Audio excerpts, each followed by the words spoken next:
Baik, bismillahirrahmanirrahim. Assalamualaikum warahmatullahi wabarakatuh. Alhamdulillahirrahmanirrahim. Assalatu wassalamu ala alihi wasallam wa sahbihi wa ajma'in amma ba'du. Ya, teman-teman, Bapak dosen dan teman-teman yang saya banggakan, di sini kami dari kelompok 1 akan mempresentasikan tentang peta konsep mengenai mata pelajaran fikih pada SMP MTS kelas 7 semester ganjil atau semester 1. Sebelum mulai presentasi pada pagi hari ini, mari kita mengucap basmalah terlebih dahulu. Bismillahirrahmanirrahim. Ya, untuk mempersingkat waktu langsung saja kita klik mulai.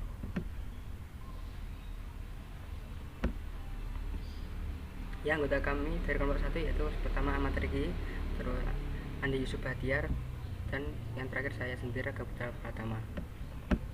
Oke, pada materi ini mempresentasikan tentang materi semester ganjil. Saya akan mempresentasikan pada bab 1, yaitu tentang sucikanlah lahir batinmu, kepala cinta Tuhanmu, atau pada bagian toharoh. Kita klik langsung pada ikon. Nah, pada bab 1 ini yang pertama mengenai pengertian toharoh. Toharoh sendiri memiliki arti yaitu tentang bersuci secara bahasanya, dan secara istilahnya yaitu tentang suatu kegiatan bersuci mengenai tentang tentang berhadas maupun tentang najis, sehingga seseorang tersebut dapat melakukan ibadah, karena dalam beribadah kita dituntut secara Islam yaitu harus bersuci atau suci atau bersih. Kegiatan bersuci secara bersucikan tentang najis yaitu meliputi menyucikan pakaian atau baju atau celana, terus tempat atau lingkungan yang berhubungan tentang beribadah. Dan sedangkan bersuci dari hadas dapat dilakukan dengan cara berwudu, tayamum, terus mandi.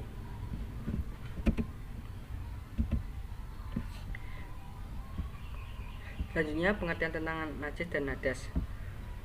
Najis sendiri berasal dari bahasa Arab yang berarti tentang kotoran, terus dan menurut secara istilah adalah suatu benda yang kotor atau yang mencegah sahnya menjalankan suatu ibadah yang dituntut harus dalam keadaan suci. Sedangkan hadas memiliki artian yaitu suatu peristiwa atau suatu keadaan atau sesuatu yang terjadi, sesuatu yang tidak berlaku. Terus sedangkan secara istilahnya, terminologinya yaitu keadaan tidak suci bagi seseorang sehingga menjadi tidak sahnya dalam keadaan melakukan ibadah.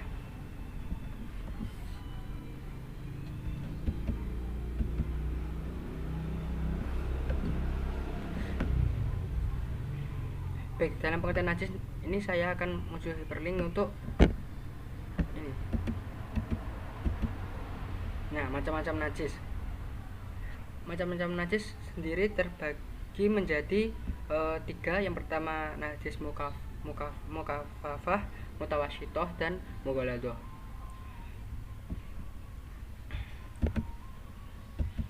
Nah, najis mukafafah yaitu najis yang ringan, atau biasanya contohnya air seni dari bayi yang belum 2 tahun dan masih makan dengan menggunakan menyusui dari ibunya. Cara menyucikannya cukup mudah, yaitu dengan memercikkan atau mengusapkan air pada bagian yang terkena najis tersebut. Terus najis mutawasyitoh atau najis sedang atau pertengahan, yaitu yang terbagi dalam kategori najis ini yaitu darah, terus muntahan, terus nanah, bangkai binatang darat yang berdarah sewaktu masa hidupnya, terus kotoran manusia maupun binatang, dan homer. Najis mutawasyitoh sendiri dibagi menjadi dua macam, yaitu najis hukmiyah dan najis ainiyah. Najis hukmiyah adalah najis yang diyakini adanya tetapi tidak berwujud atau sudah terlampau. Najis ini contohnya seperti jika pakaian kita terkena air kencing tapi sudah kering dan tidak terlihat tapi baunya masih ada atau samar-samar masih ada. Nah, itu termasuk dari najis hukmiyah. Terus najis ainiyah, najis yang tampak wujudnya atau zatnya yang bisa diketahui melalui bau maupun rasanya. Selanjutnya najis mughaladah atau najis yang besar atau yang berat. Najis ini bersumber dari dua binatang, yaitu anjing dan babi.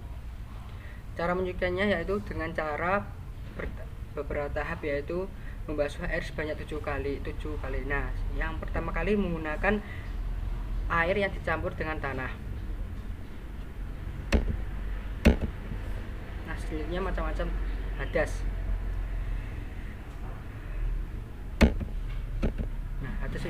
Macam hadas yang pertama adalah hadas kecil atau hadas yang ringan, yaitu keadaan seorang yang tidak suci, yang mana supaya ia menjadi suci maka ia harus berwudu, tayamum. Nah, yang menyebabkan terjadinya hadas kecil yaitu karena keluar sesuatu dari dua lubang, yaitu dari kobul dan duburnya. Terus karena hilangnya akal, baik mabuk maupun tertidur. Persentuhan antar kulit antar laki dan perempuan yang bukan mahramnya tanpa ada batasan yang menghalanginya. Selanjutnya adalah karena menyentuh kemaluan, baik kemaluan sendiri maupun kemaluan orang lain. Macam yang kedua dari hadas yaitu hadas besar atau hadas berat, yaitu keadaan seseorang yang tidak suci, yang mana supaya ia menjadi suci maka ia harus mandi besar. Apabila tidak ada air maka diganti dengan tayamum. Hal yang menyebabkan terjadinya hadas besar yaitu karena bertemunya dua kelamin laki-laki dan perempuan atau sedang berijtima atau bersetubuh, baik keluar mani ataupun tidak. Terus karena bertemunya dua kelamin laki-laki dan perempuan, terus karena keluar mani baik karena bermimpi maupun atau sebab lainnya. Karena haid yaitu darah yang keluar dari perempuan sehat yang telah dewasa pada setiap bulannya. Terus karena nifas, karena wiladah, terus karena meninggal dunia. Baik, kita kembali. Nah, selanjutnya adalah alat bersuci dan macam-macam air. Alat bersuci itu adalah digunakan menggunakan air. Nah, di sini macam-macam airnya. Yang pertama adalah air mutlak atau air tohir atau air mutohir, air suci mensucikan. Nah, yaitu air yang masih asli, belum tercampur dengan sesuatu benda lain dan tidak terkena najis. Air ini mutlak hukumnya yaitu suci dan dapat menyucikan. Contohnya itu air sungai, air salju atau air es, air hujan, air embun dan lain-lain. Terus air kedua macamnya ada air makruh atau air musyamas, yaitu air yang dipanaskan pada terik matahari pada logam yang dibuat dari besi, baja, tembaga, aluminium dan masing-masing benda logam yang berkarat. Air musyamas seperti ini hukumnya makruh karena dikhawatirkan menimbulkan suatu penyakit atau menyebabkan penyakit pada seseorang. Nah, air selanjutnya adalah air tohir ghairu mutahhir, yaitu air suci tidak menyucikan. Pada air tahir ghairu mutahhir ini dikategorikan menjadi dua, yaitu air suci yang dicampur dengan benda suci lainnya sehingga air itu tidak berubah salah satunya seperti warna, bau atau rasa, yaitu contohnya air kopi, air teh, terus air lainnya. Selanjutnya adalah air kategori kedua adalah air buah-buahan atau air yang ada di dalam pohon, misalnya pohon bambu, pohon pisang dan lainnya. Terus air mustakmal, yaitu air yang kurang dari 2 kula. Nah, di sini 2 kula itu kurang dari 270 liter menurut para fuqaha, menurut kesepakatan para fuqaha. Nah, air ini digunakan untuk bersuci walaupun tidak berubah sifatnya, atau air suci yang cukup 2 kula yang sudah digunakan untuk bersuci dan telah berubah sifatnya. Maksudnya itu air yang kita taruh pada wadah tertentu yang kurang dari 270 liter, nah itu sudah digunakan untuk berwudu. Nah, air tersebut adalah mustakmal, yang sudah digunakan untuk wudu atau mandi. Nah, selanjutnya adalah air mutanajis, yaitu air bernajis, yaitu air yang tadinya suci kurang 2 kula tetapi kena najis dan telah berubah salah satu sifatnya, bau, rasa maupun warnanya.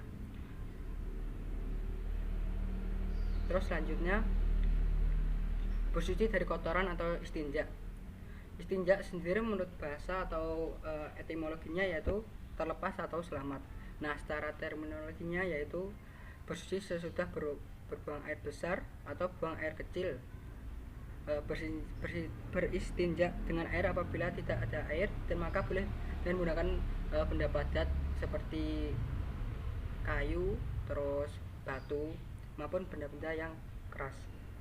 Syarat-syarat istinja dengan batu atau benda yang keras yaitu pertama adalah batu atau benda itu kasar atau keras. Terus batu itu tidak dihormati, seperti maksudnya adalah batu itu tidak digunakan untuk alat makanan maupun untuk batu pada masjid. Nah, yaitu selanjutnya adalah diusap sekurang-kurangnya 3 kali pada tempat atau benda yang bernajis tersebut. Terus najis yang dibersihkan belum sampai kering. Terus najis itu tidak pindah dari tempat keluarnya. Terus yang terakhir, najis itu tidak bercampur dengan benda lain. Nah, selanjutnya ada buang air. Mendahulukan kaki kiri untuk masuk ke WC atau kamar mandi. Terus pada masuk WC mengucap doa sebagai berikut, yaitu Bismillahirrahmanirrahim, Allahumma inni a'udzubika minal khubuthi wal khaba'is. Selanjutnya adalah mendahulukan kaki kanan saat keluar WC dan membaca doa Bismillahirrahmanirrahim, Alhamdulillahilladzi at'amana wa asaqana wa ja'alna alhamdulillah adhaba anil ada wa afani. Selanjutnya adalah pada waktu buang air hendaknya memakai alas kaki. Terus istinja hendaknya menggunakan tangan kiri. Selanjutnya adalah hal-hal yang dilarang suatu buang air. Buang air di tempat terbuka, terus buang air di air yang tenang, buang air di lubang-lubang, buang air di tempat yang mengganggu orang lain, dan lain-lain. Selanjutnya adalah tata cara bersuci. Nah, kita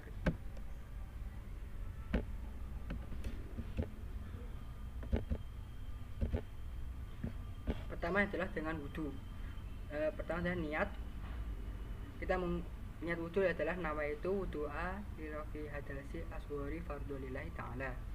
Selanjutnya adalah membasuh kedua telapak tangan, terus madmadah atau berkumur, membasuh wajah, membasuh kedua tangan sampai ke siku, mengusap sebagian wajah, membasuh telinga, tartib membasuh anggota wudhu satu demi satu urutan sebagaimana Allah dan Rasul memerintahkan. Terus yang terakhir adalah al-muwalat atau berkesinambungan dalam wudhu sampai selesai, tidak terhenti atau terputus atau berurut tadi. Yang kedua adalah mandi. Adapun tata cara mandi yaitu mandi wajib dimulai dengan membersihkan kemaluannya terlebih dahulu dan kotoran yang ada pada sekitarnya tersebut atau sekitar kemaluan. Nah, selanjutnya adalah mengucap bismillah dan berniat untuk menghilangkan hadas besar, yaitu nawaitu ghusla li rafil hadasi akbari fardulillahi ta'ala. Selanjutnya adalah dimulai dengan membasuh kedua telapak tangan terlebih dahulu sampai pergelangan tangan masing-masing 3 kali, dan cara membasuhnya dengan mengguyur kedua telapak tangan itu dengan air yang diambil dengan gayung, bukan dengan mencelupkan kedua telapak tangan itu ke bak air. Selanjutnya setelah itu adalah berwudu sebagaimana cara wudu untuk sholat. Selanjutnya adalah kemudian mengguyurkan air dimulai dari pundak ke kanan, terus ke kepala dan seluruh tubuh, dan menyilang-nyilangkan air dengan jari dengan sela-sela rambut kepala dan rambut jenggot dan kumis serta rambut mana saja di tubuh hingga air itu rata mengenai seluruh tubuh kita. Kemudian bila diyakini bahwa air telah mengenai seluruh tubuh, karena itu siraman air itu harus pula dibantu dengan jari jemari tangan yang mengantarkan air ke bagian tubuh yang paling tersembunyi sekalipun, tetapi menyela pangkal rambut hanya khusus bagi laki-laki. Bagi perempuan cukup dengan mengguyurkan pada kepalanya 3 kali guyuran dan menggosoknya, tapi jangan mengurai membuka rambut yang dikepang. Yang terakhir adalah membasuh atau menggosok badan dengan tangan sampai 3 kali. Selanjutnya adalah cara bersuci mengenai tayamum. Pertama adalah membaca basmalah dan berniat. Kedua adalah niatnya adalah nawaitu tayamuma istijabahati sholati fardhulillahi ta'ala. Selanjutnya memukul-mukulkan atau menepuk kedua telapak tangan ke permukaan tanah dengan sekali tepukan. Selanjutnya adalah meniup kedua telapak tangan. Keempat adalah mengusap wajah dan kedua tangan hingga pergelangan. Selanjutnya adalah tertib dalam tayamum, yaitu dimulai dengan mengusap wajah lalu kedua tangan. Yang terakhir adalah dikerjakan secara beriringan atau mualah. Selanjutnya adalah bersih dengan beristinja. Dan cara membasuh atau membersihkan tempat keluar kotoran air besar atau air kecil dengan air sampai bersih. Membasuh dengan membersihkan tempat keluar kotoran air besar atau air kecil dengan batu atau dengan benda kas lainnya. Selanjutnya adalah najis berupa benda yang bisa dipegang jatuh di atas benda yang padat. Selanjutnya adalah benda yang padat atau keras seperti pisau atau pedang terkena najis, maka cukup diusap sampai bersih untuk mencucikannya. Kita kembalikan lebih dahulu. Selanjutnya adalah fungsi toharoh. Yang pertama adalah menjaga kebersihan lingkungan tempat tinggal kita. Selanjutnya adalah menjaga kebersihan kelas dan lingkungan madrasah. Kemudian menjaga kebersihan lingkungan tempat beribadah. Yang terakhir adalah menjaga kebersihan lingkungan tempat umum. Baik, cukup sekian presentasi saya, maka akan dilanjutkan oleh teman saya Andi Bahtiar. Meneruskan dari Mas Arga, bab 2. Pada bab 2 ini ada 5 materi, yaitu yang pertama ketentuan salat 5 waktu, yang kedua membaca doa kunut, yang ketiga ketentuan sujud sahwi, yang keempat tata cara sholat 5 waktu dan sujud sahwi, dan yang kelima adalah nilai-nilai pendidikan dalam sholat. Yang pertama adalah pengertian sholat. Pengertian sholat secara bahasa berarti doa, dan secara istilah sholat adalah ibadah yang terdiri dari perkataan dan perbuatan tertentu yang dimulai dengan takbir dan diakhiri dengan salam. Yang kedua, syarat sholat. Syarat sholat yang pertama adalah Islam, yang kedua balik, yang ketiga berakal, yang keempat suci, yang kelima telah sampai dakwah kepadanya, dan yang keenam adalah terjaga. Yang selanjutnya sunnah sholat. Sunnah sholat dibagi menjadi 2, yaitu sunnah abad dan sunnah hayat. Sunnah abad adalah amalan sunnah dalam sholat yang apabila terlupakan, maka wajib diganti dengan sujud sahwi. Sedangkan sunnah hayat adalah amalan sunnah dalam sholat yang apabila terlupa, tidak perlu diganti dengan sujud sahwi. Poinnya seterusnya, yang membatalkan sholat. Yang membatalkan sholat diantarain yang pertama adalah berbicara dengan sengaja, yang kedua tertawa, yang ketiga berhadas besar maupun kecil, yang kelima terbuka auratnya, yang keenam merubah niat, yang ketujuh membelakangi kiblat, dan yang kedelapan makan dan minum. Selanjutnya rukun dan syarat salat. Rukun dan syarat salat yang pertama adalah niat, yang kedua berdiri, yang ketiga takbiratul ihram, yang keempat membaca surat Al-Fatihah, yang keenam ruku', yang kelima ruku', yang keenam iftidal, yang ketujuh sujud, yang kedelapan duduk di antara dua sujud, yang kesembilan duduk untuk tasajud akhir, yang ke-10 membaca tasajud akhir di waktu duduk 2 rakaat yang terakhir, yang ke-11 membaca sholawat Nabi, 12 mengucapkan salam yang pertama, dan yang ke-13 adalah tertib atau berturut-turut menurut peraturan yang telah ditentukan. Nah, selanjutnya bacaan-bacaan sholat. Bacaan-bacaan sholat yang pertama adalah takbir, yang kedua doa iftitah, yang ketiga surat Al-Fatihah, yang keempat doa ketika ruku', yang kelima doa iftidal, yang keenam doa sujud, Yang ketujuh, doa duduk di antara dua sujud.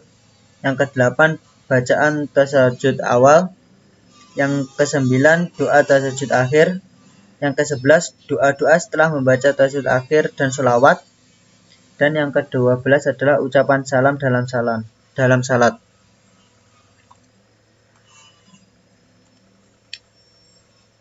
Yang materi selanjutnya adalah membaca doa kunut. Menurut mazhab Syafi'i, membaca doa kunut adalah sunnah muakkad. Doa kunut dilakukan pada salat subuh dan witir sejak malam 16 Ramadan sampai akhirnya, yakni setelah iftidal pada 2 rakaat terakhir. Tetapi ada juga pendapat ulama yang menyatakan bahwa membaca doa kunut di salat subuh bukanlah sunnah. Selanjutnya adalah ketentuan sujud sahwi. Pengertian dari sujud sahwi itu sendiri adalah sujud yang dilakukan seseorang karena meninggalkan sunnah abad atau kekurangan rakaat atau kelebihan rakaat maupun ragu-ragu tentang jumlah rakaat dalam salat. Sebab sujud sahwi secara rinci ada 4, yaitu apabila menambah perbuatan dari jenis salat karena lupa. Yang kedua, apabila mengurangi salah satu rukun salat. Yang ketiga, apabila meninggalkan salah satu sunnah abad seperti lupa tidak tasyahud awal. Yang keempat adalah apabila ragu tentang jumlah rakaat. Tata cara salat 5 waktu dan sujud sahwi. Tata cara salat 5 waktu. Yang pertama, seorang muslim yang hendak melakukan salat hendaknya berdiri tegak setelah masuk waktu salat dalam keadaan suci. Yang kedua, berniat untuk melakukan salat yang dia maksud. Yang ketiga, melakukan takbiratul ihram. Yang keempat, meletakkan tangan kanan di atas tangan kiri. Yang kelima, membaca doa iftitah. Yang keenam, membaca salah satu surat apa saja yang mudah baginya di antara ayat-ayat Al-Quran. Yang keenam, mengangkat kedua tangan sejajar dengan bahunya, lalu rukuk sambil mengucapkan Allahu Akbar. Yang kedelapan, pada saat rukuk membaca doa rukuk. Yang kesembilan, bangkit dari rukuk dan mengangkat kedua tangan sejajar dengan kedua bahu sehingga tegak berdiri dalam keadaan iftidal. Kemudian membaca doa iftidal. Yang ke-10, sujud sambil mengucapkan Allahu Akbar. Yang ke-11, membaca doa sujud sebanyak 3 kali dalam sujud. Yang ke-12, bangkit dari sujud sambil mengucap Allahu Akbar.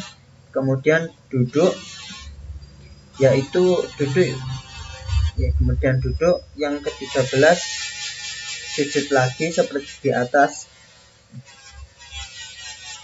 Yang ke-13, sujud lagi. Yang ke-14, jika salat itu termasuk salat yang lebih dari 2 rakaat, maka berhenti seketika setelah membaca tasyahud awal. Ke-15, duduk tawaruk. Ke-16, mengucapkan salam dengan suara yang jelas sambil menoleh ke kanan, lalu mengucapkan salam kedua sambil menoleh ke kiri. Tata cara sujud sahwi.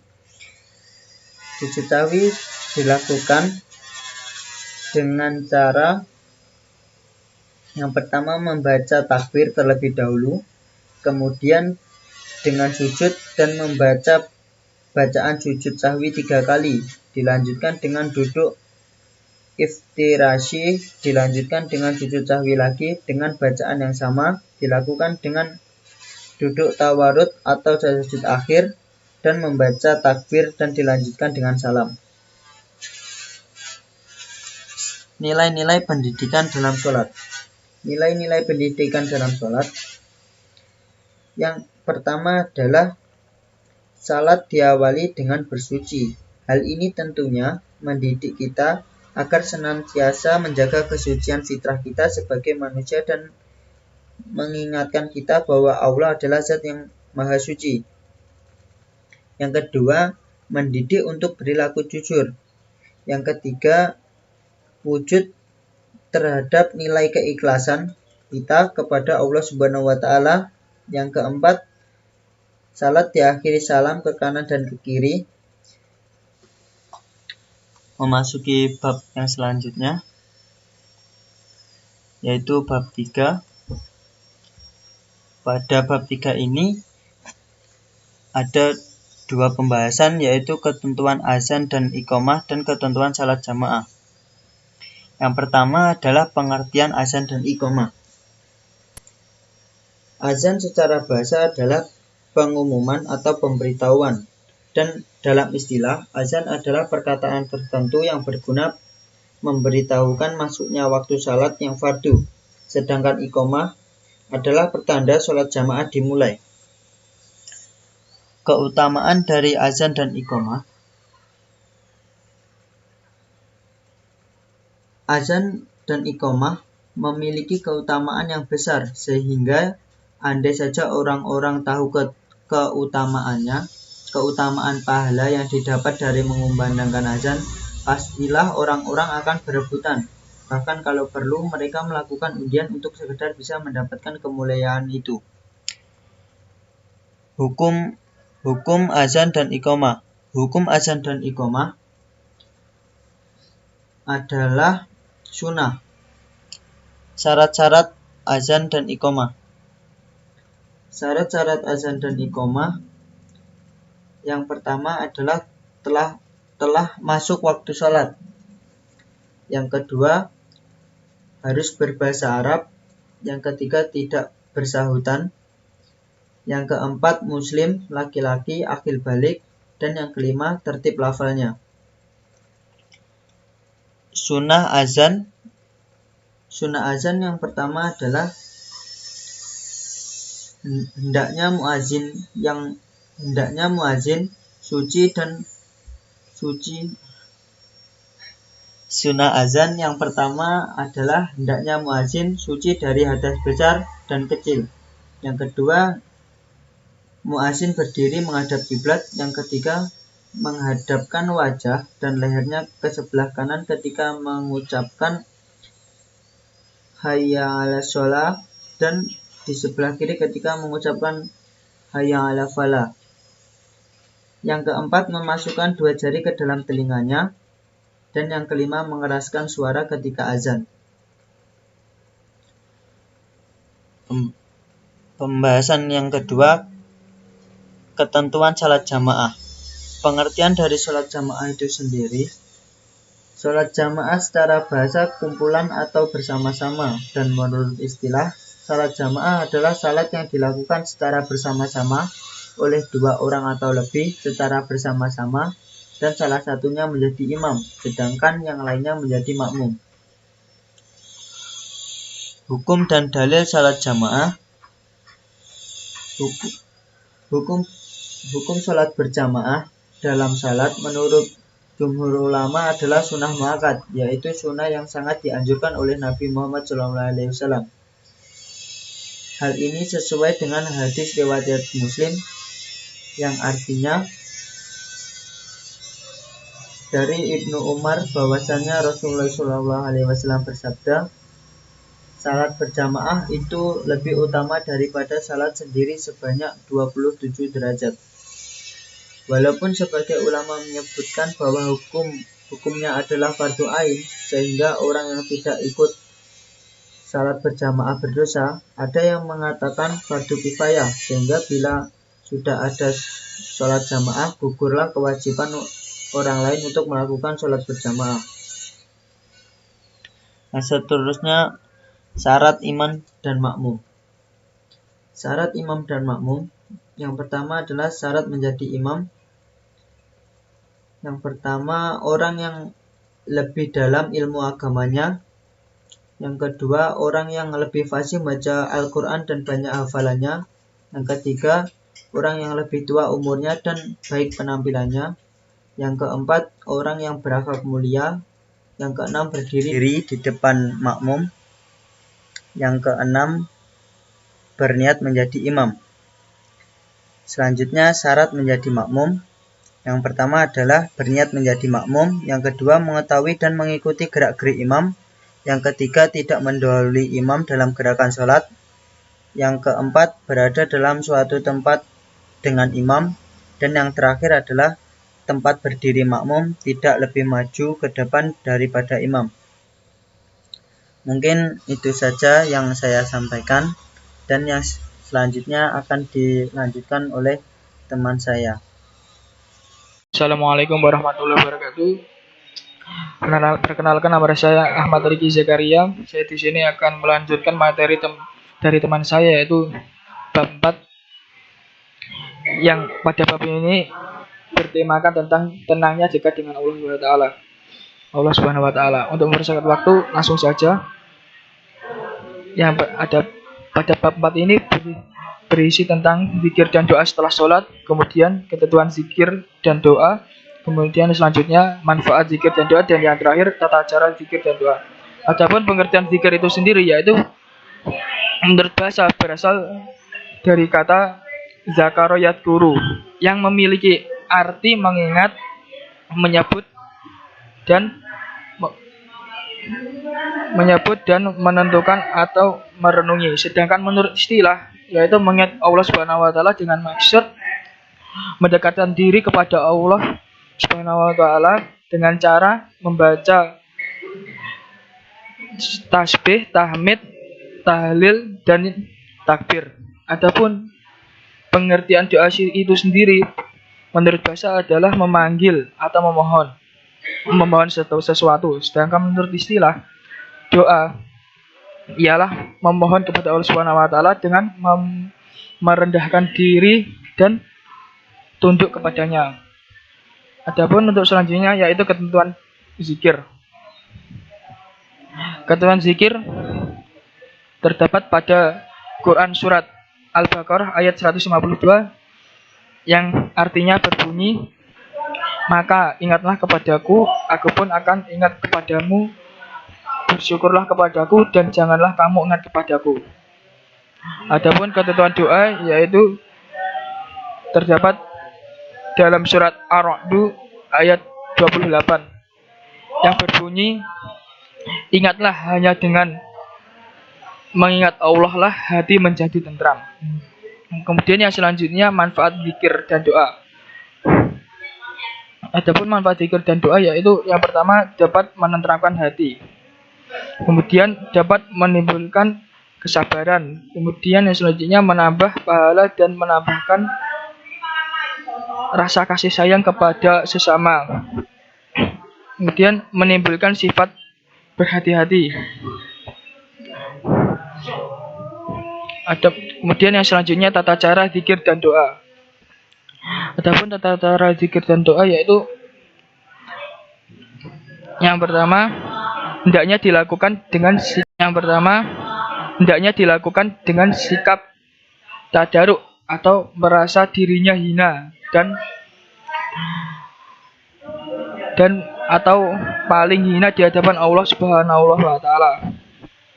Kemudian yang kedua, yaitu dilakukan dengan rasa takut kepada Allah Subhanahu wa taala. Yang terakhir, yaitu zikir dilakukan dengan suara yang lembut, pelan, dan khusyuk. Adapun cara berzikir ada 3 macam. Yang pertama, zikir dengan hati, dengan cara bertafakur, memikirkan ciptaan Allah Subhanahu wa taala sehingga timbul di dalam pikiran kita bahwa Allah Subhanahu wa taala adalah zat yang maha kuasa. Kemudian yang selanjutnya zikir dengan perbuatan, yaitu dengan melakukan perintah Allah dan menjauhi larangannya. Yang terakhir, yaitu zikir dengan ucapan, yaitu dengan cara menyebut asma Allah, seperti hanya kalimat-kalimat thayyibah atau kalimat tasbih, tahlil, takbir, dan lain-lain. Setiap kali menyebutnya akan semakin bertambah keimanan kita kepada Allah Subhanahu wa taala. Nah, cukup sekian presentasi kami dari kelompok pertama. Bila ada kurangnya saya mohon maaf. Billahi taufiq wal hidayah. Wassalamualaikum warahmatullahi wabarakatuh.